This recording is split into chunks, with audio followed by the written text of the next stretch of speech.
భక్తి శ్రద్ధలతో గురువును ఆరాధించే వారి యోగక్షేమాలను గురువు చూస్తారని ఆధ్యాత్మికవేత్త గళ్ల సుబ్బారావు పేర్కొన్నారు. రమణేపేటలో అడబాల ట్రస్ట్ ఆధ్వర్యంలో గురు పూజోత్సవం ఘనంగా జరిగింది. ఈ సందర్భంగా ఆధ్యాత్మికవేత్త గళ్ల సుబ్బారావు మాట్లాడుతూ మానవునిలోని అజ్ఞానాన్ని తొలగించి జ్ఞానజ్యోతిని ప్రకాశింపచేసేవాడే గురువు అన్నారు. ప్రముఖ సాహిత్యవేత్త డాక్టర్ వేదుల శ్రీరామశర్మ మాట్లాడుతూ ఆషాఢమాసంలో వేదమహర్షి జయంతిని పురస్కరించుకుని గురు పూజోత్సవం జరుపుకుంటామని అన్నారు. మాణిక్రెడ్డి సత్యనారాయణ ఆధ్వర్యంలో గల్లా సుబ్బారావు, డాక్టర్ వేదుల శ్రీరామశర్మ, జి కృష్ణమోహన్, గరికపర్తి ఓం నమశివాయలను ఘనంగా సత్కరించారు.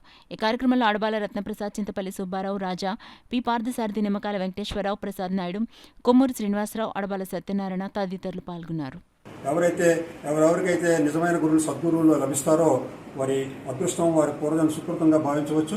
వారందరూ కూడా ఈ గురు పౌర్ణమి రోజున సాక్షాత్తు వ్యాస భగవాను వ్యాసాయ విష్ణురూపాయ వ్యాసరూపాయ విష్ణవే నమో బ్రహ్మణదే వాసిష్ఠాయ నమో నమః సాక్షాత్తు ఆ నారాయణ స్వరూపంగా భావించి ఎవరైతే పూజిస్తారో వారికి అనేక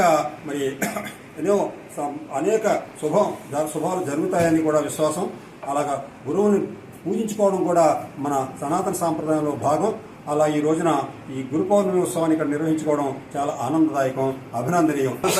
18 పర్వాలే కాదు, భాగవతాన్ని ఇంత చేశాడు.